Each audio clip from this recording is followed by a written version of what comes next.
നമസ്കാരം എല്ലാ കുട്ടികൾക്കും ഗിരീഷ് സാറാണ്. ഈ വർഷത്തെ ടൈം ടേബിൾ എനിക്ക് പേഴ്സണലി ഭയങ്കര ഇഷ്ടപ്പെട്ടതായിരുന്നു.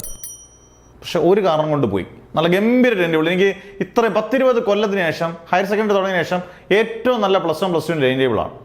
ഒറ്റൊരിടത്ത് അണ്ണന്മാർ ചതിച്ചു. എവിടാണ്? CSR കമ്പ്യൂട്ടർ സയൻസ് എന്തായാലും ഒരു ഭാഗം തന്നെയാണ്. ഒരു പ്രത്യേക അവർ പഠിക്കുന്നവരാണ്, അവരും കുട്ടികളാണ്.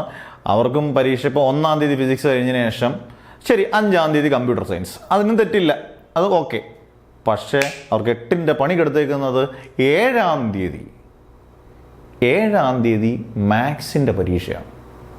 ഇതെന്ത് കമ്പ്യൂട്ടർ സയൻസിൻ്റെ കുട്ടികൾ കമ്പ്യൂട്ടറൊക്കെ അറിയാവുന്നതുകൊണ്ട് റോബോട്ടുകൾ വല്ലതും ആണോ?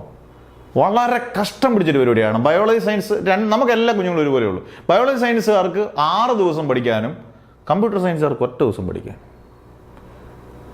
ടൈം ടേബിളൊന്നും ഇനി മാറ്റാൻ പോകുന്നില്ല. നീതി നിഷേധമാണെന്നുള്ളത് 100% ഞാൻ ഉറപ്പിച്ച് പറയാം. എല്ലാവരും ഒരുപോലെ കാണണം. അങ്ങനെയാണെങ്കിൽ നിങ്ങൾ ഈ കമ്പ്യൂട്ടർ സയൻസിൻ്റെ പരീക്ഷ യഥാർത്ഥത്തിൽ ലാസ്റ്റ് ലെവലിൽ കൊണ്ടിട്ടാൽ മതിയായിരുന്നു. ഇനി നിങ്ങൾ ചെയ്യേണ്ട ഒരു കാര്യം, എല്ലാ കുഞ്ഞുങ്ങളോടും നിങ്ങൾ ചെയ്യുന്നത്, ഇനി ടൈം ടേബിളൊന്നും മാറ്റാൻ പോകുന്നില്ല. ഇന്ന് നിങ്ങൾ പാതിരാത്രി വരെ ഇരുന്ന് പഠിക്കുക. നാളെ 2-ാം തീയതി നിങ്ങൾ കംപ്ലീറ്റ് മാത്സ് പഠിക്കുക. നമ്മുടെ 50 ഇമ്പോർട്ടൻറ്റ് ക്വസ്റ്റ്യൻസ് ഒക്കെ നിങ്ങളുടെ ഡിസ്ക്രിപ്ഷൻ ഉണ്ട്. നിങ്ങൾക്ക് പറ്റുന്ന രീതിയിൽ മാത്സും പഠിക്കുക. അതിനുശേഷം 3-ാം തീയതി 4-ാം തീയതി പൂർണ്ണമായിട്ടും നമ്മുടെ മെയിൻ സബ്ജക്റ്റ് കമ്പ്യൂട്ടർ സയൻസുകാരുടെ മെയിൻ സബ്ജക്റ്റ് ഏതാ? CS തന്നെയല്ലേ. എന്നിട്ട് CS നിങ്ങൾ മാക്സിമം നന്നായിട്ട് 3-ഉം 4-ഉം പഠിച്ചതിന് ശേഷം നിങ്ങൾ 5-ാം തീയതി പോയി CS എഴുതിയതിനു ശേഷം ഉച്ചയ്ക്ക് ശേഷം തിരിച്ചു വന്നതിന് ശേഷം 1.5 ദിവസം കഷ്ടപ്പെട്ട് രാവും പകലും ഇല്ലാതെ പഠിച്ചിട്ട് മാത്സ് പഠിക്കണം. അതേ ഉള്ളൂ, വേറെ ഓപ്ഷൻ നമുക്കില്ല.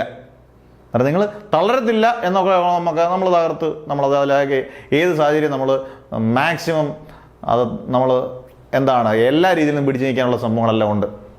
വെള്ളപ്പൊക്കം, ഇടിനാശവും പ്രളയം വന്നാൽ നമ്മൾ പിടിച്ചിരിക്കുന്നത് പിന്നാണ്. എന്നാലും ഇത് പറയാതിരിക്കാൻ പറ്റില്ല. ഒരു അനീതി ആണോ എന്ന് ചോദിച്ചാൽ 100% അനീതിയല്ല. പിന്നെ നമുക്ക് അധ്യാപനം വേറെ വാക്കുകളൊന്നും പറയാൻ പറ്റുന്നില്ല. പക്ഷേ ഇത് ഇച്ചിരി കൂടെ ഈ ടൈം ടേബിളുടെ CSR ടൈം ടേബിൾ ഒന്ന് റെഡിയാക്കിയിരുന്നെങ്കിൽ ഈ വർഷത്തെ +1 +2ൻ്റെ ടൈം ടേബിൾ ഞാൻ സൂപ്പർ ടൈം ടേബിൾ എന്ന് പറഞ്ഞത്. പക്ഷേ ഞാനതങ്ങ് മാറ്റുകയാണ്. CSകാർ നമ്മുടെ കുഞ്ഞുങ്ങൾ തന്നെയാണ്. അവരുടെ ടൈം ടേബിൾ നിഷേധം, അവർ ടൈം ടേബിൾ ഇല്ലായ്മ, അതിനകത്ത് കാണിച്ചേക്കുന്ന മോശമാണ്. അതിനകത്ത് ഒരധ്യാപനം എന്നുള്ളിൽ നമ്മൾ പ്രതിഷേധം പറയാനേ പറ്റത്തുള്ളൂ. നിങ്ങളങ്ങ് പഠിച്ചോളുക. ഞാൻ പറഞ്ഞ രീതിയിൽ പഠിക്കുകയാണെങ്കിൽ ബെറ്റർ. നിങ്ങൾക്കൊരു ടെൻഷൻ ഉണ്ടാകത്തില്ല. Never ever give up.